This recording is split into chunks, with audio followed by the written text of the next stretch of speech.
Welcome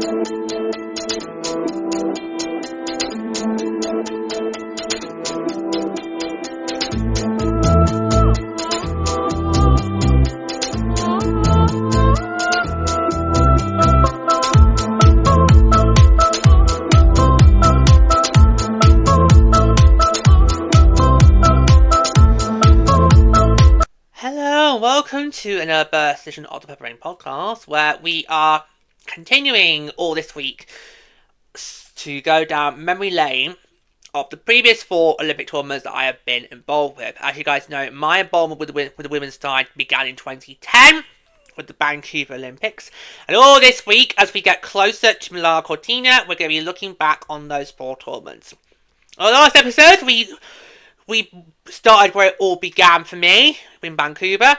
And now in this episode, we're going to move on to a tournament that I don't really like looking back on. And I'm pretty sure Lady's glad she's not here today, because this was also a tough one for her to watch as well. So, yeah. So we move on. 2014. So 2014 was Sochi, was in Russia.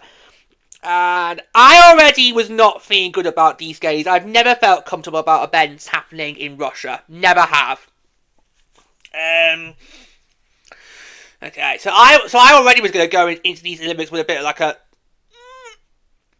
Because how was I going to be able to get through these 3 weeks and then the Paralympics after that, knowing this event is in a country that really needs to be shoved off the face of the earth.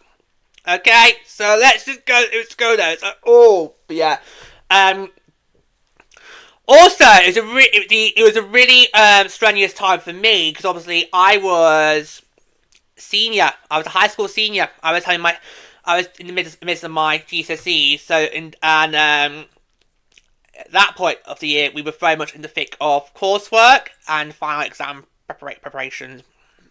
By the time the Olympics had rolled around, we had just finished the mocks and was basically back into full-on coursework. So this was a really tough time for me. So the fact these games were on was a good distraction to get away from the horror that is exams. Okay, it's just really hard. Okay, yeah, it was tough. It was a tough exam period for me. It was tough. Yeah. So, as you guys know, 2010 was my first taste of the women's game. By the time it was 2014, I felt a bit more developed in my hockey days as a whole. I knew the game, the basics of the game. At that point, celebrated 5 years of being a Shark. And I knew going into Sochi, the women's hockey was going to be the event I was going to prioritise. Despite knowing that I would get all these other events done as well. But the women's hockey, that was what I was going to prioritise going into Sochi, and I did do that. It's also where I've got interested into curling. Those are the 2 main events that I focused during Sochi, while trying to get others events in as well. If I remember, those are the 2 I focused on the most. Yeah, and this was going to be a really exciting games, because obviously this was the moment when Kendall Coyne-Schofield would come on to the Olympic scene. As we mentioned in the last episode, she wasn't on that roster in 2010, and yet Marie-Philippe Flynn and Hilary Knight were on their rosters. Kendall didn't come onto the Olympic scene until 2014, and going into 2014, the US actually were in really good spirits. It did feel like maybe this was going to be the year when Canada's dominance was going to end. Because at that point, Canada had won 3 consecutive golds: 2002, 2006, and of course the most recent one in 2010 at that time. And of course doing it on home soil in quite some fashion. So the US entered 2014 kind of in high spirits, kind of feeling like this was going to be the moment when they were going to finally grapple the mantle and would just go for it. And it kind of felt in the early days like they were going to do that, and then you get to the knockouts, and that's when it kind of then sort of turned. And that, oh god, those male matches. Right. Those male matches were brilliant advertisements for our sport. Just like how the gold medal match in Pyeongchang, which we're going to cover on the next episode, was a huge highlight for our sport. But if you are a supporter of the game and you take a key interest in this game and you have taken a team in that game, not so much. Not so much. It was not thrilling. And I remember, oh god, Lady Me did not recover. We did not. It was like, oh god, the rest of the pack just sat there and were like thinking, what the hell are these two doing? But yeah, it was a real heartbreak. I can't imagine what the players who were there must have been like having to go through that, because that was just it was horrible to go through. So we'll just get through this recap straight away as fast as we can. I don't really want to relive it, but we've got to. Anyway, right. So let's just get to it, shall we? So here we go. So Canada's women's hockey team defeated the United States in a thrilling 3-2 overtime victory in the gold medal game of the Sochi 2014 Winter Olympics. It was the first time the women's Olympic final was decided in overtime, so thrilling first there, but not the US like I was. So the game was held on the 20th of February 2014. It was a dramatic comeback for the Canadian team. The US held a 2-0 lead in the third period after goals from Megan Duggar and Alex Carpenter.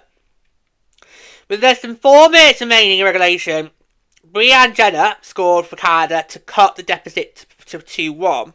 And in the final minute, with their goaltender pulled for an extra attacker, Marie-Philippe Poulin tied the game with just 55 seconds left on the clock.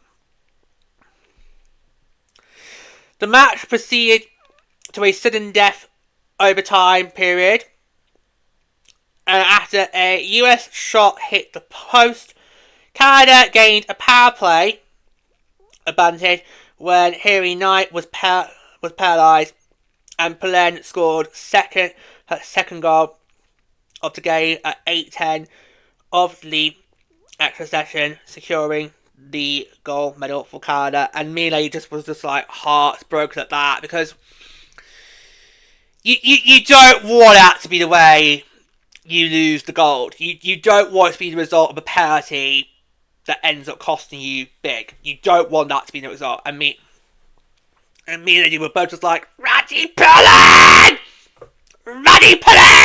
So obviously she gets the equaliser very late in the game, and then she gets the game winner on a power play. And what's funny though is, of course, little did we know back then that a decade later we still would be screaming Ruddy Poulin, but for very different reasons. Who knew back then? Little did we knew that she was still going to be a nightmare in our sides. Especially whenever the Frost and Victor goes to overtime! Exactly, keep her away from that ice sheet. Oh, God. So that secured the gold medal for Canada.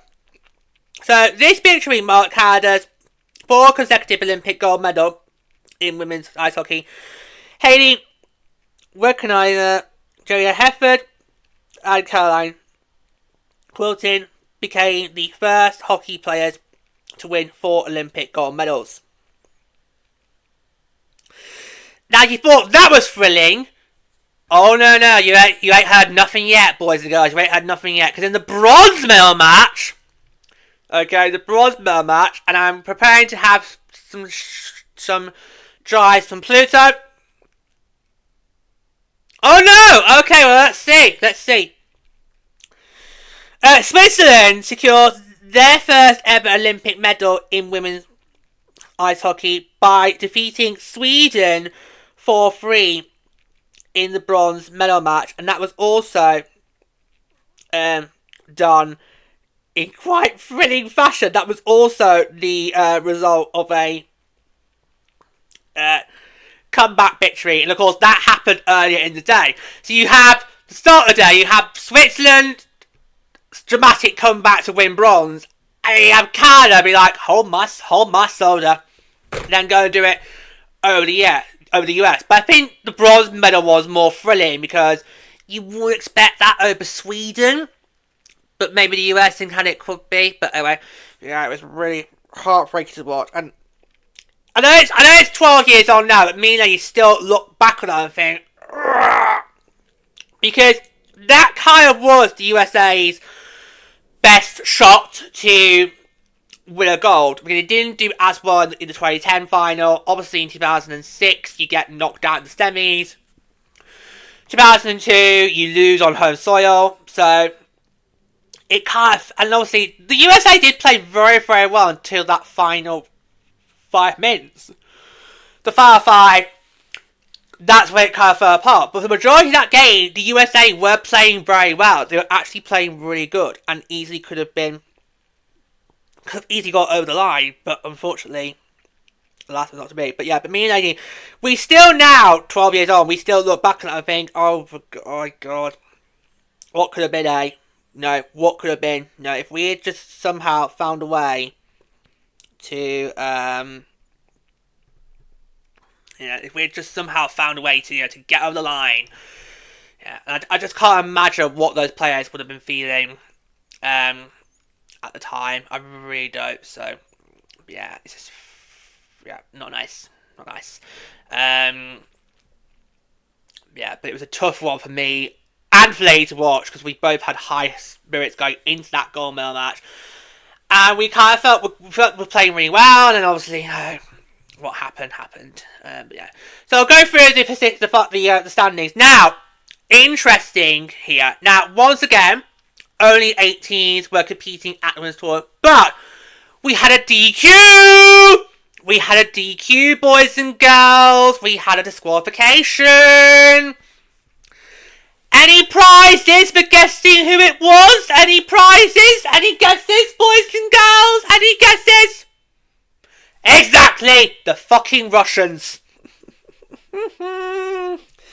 Yeah, the Russian team was disqualified for doping. The IHF was requested by the IOC to modify their results, and the 6th and 7th place were reallocated. So why did Russia get in that tournament then? Hold on.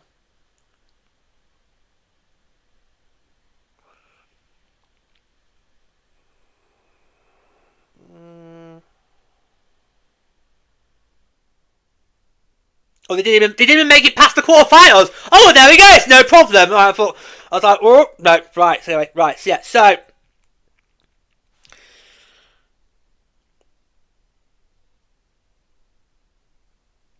Oh, lost to Switzerland. My oh my. Yeah. 2014 was when we really found out about the Russians and their addiction to drugs. I think there was some incidents in 2012, but 2014, that was kind of what broke the camel's back and ultimately led to Russia pretty much being banned for life. Well, we live in hope. Anyway, right, so that's the standings are a bit different this year. Yeah, so Russia gets DQ'd. So in 7th place, you had Japan. 6th place was Germany. Finland, who were the defending bronze medalists, finished in 5th place. And then you had Sweden in 4th place. And then bronze medalists Switzerland, silver medalists United States, and then gold medalists Canada. But yeah. You know what? I actually don't remember that DQ. No, they didn't either. We don't remember that. It's like, oh, it's a DQ. Yeah, but it's just, and you know what? It hasn't stopped even after they got banned. Even after the Russians got banned, it still has been going on. The doping is still going on. We even had incidents in Beijing 4 years ago, so it still has not stopped. Do you know what? I don't think it's ever going to stop. That's just the way I see it. It's just not going to stop. They just can't give it, they're just obsessed with it. Just obsessed with it. They really are just obsessed with it. Anyway, so yeah, so there you go. So, by that tournament, even though it was a heartbreaker and one that we couldn't really let go, it was still a great tournament for the women's game. And this is what makes it hard sometimes when you are invested and you have a team that you want to root for. Because sometimes, even if you are on the wrong side of history, you still have to try and look at that and go, well, that was actually quite a thrilling tournament. It was a great tournament. And you had 2 medal games that were brilliant advertisement for our sport, especially as we were still living in times when there was no pro women's league in hockey. So you look at those 2 medal matches and you look back and think, yeah, they were really great advertisements for our sport. Even though the US game was a heartbreaker, a really hard one to swallow. But at the end of the day, you have to try and find a way to say, yeah, that was a thrilling tournament. And it was. And the fact we managed to get through the games in Sochi without having any instance, that was bad, because I knew Sochi was going to be a very tough one to watch, given it was in Russia. But yeah, so... Yeah, but, I mean, me and Eddie, we still look back on that and think, Roddy Pullen! It's such hard to try and look back on that, knowing what could have been, in a way, and then, obviously, what happens, and yeah, especially, it was Hillary Knight that took the penalty. It was like, yeah, but honestly, Pullen continues to rise at that point and just continues building a case of why she is basically Captain Clutch in hockey. So, yeah, because also that was also the first Olympics that Kendall Coyne-Schofield would come on the scene and would become a huge player and pioneer for women's game as a whole. But it was a hard tournament to watch, a hard tournament to look back on, because for the majority of it, the USA were doing quite well. And you get to those knockout stages, and then you think, yeah, you probably got a good chance to finally take Canada down, and you are about 5 minutes away from doing it, and it all then just fell apart, and fell apart it did in horrible fashion. It was horrible to watch. It really was for me, lady. It was just horrible. But still, a great way to help continue building my love for the game. And as I mentioned last time, Pyeongchang, which we're going to cover next time, that was the moment when I felt like I finally knew what I was doing in the game and with both sides of the game. I understood both of them perfectly, and I just was just like, yeah, didn't have to worry about trying to develop love for it. Just like, yeah, just go roll with it now for many cycles to come. Because that kind of was how the mindset was back in those days. The mindset was, you've got your AHL team you have been year in, year out, and then once every 4 years, you get to go and watch the women's game for 3 weeks, and then that was kind of the mindset I was in going into Pyeongchang. That's how I was now settled. Little did I know, in 5 years after Pyeongchang, that would all change for the better. Little did I know. So, yeah, so really forward to going into more detail about that next time. Yeah. Sochi, though, always going to look back on as a heartbreaker. Always will. But I was going to my huge medalists. So you had Canada, gold medalists, USA, silver medalists, and then Switzerland taking an unlikely bronze over Scandinavia. Perfect. So that is going to conclude our recap of the Sochi 2014 Winter Olympic Games.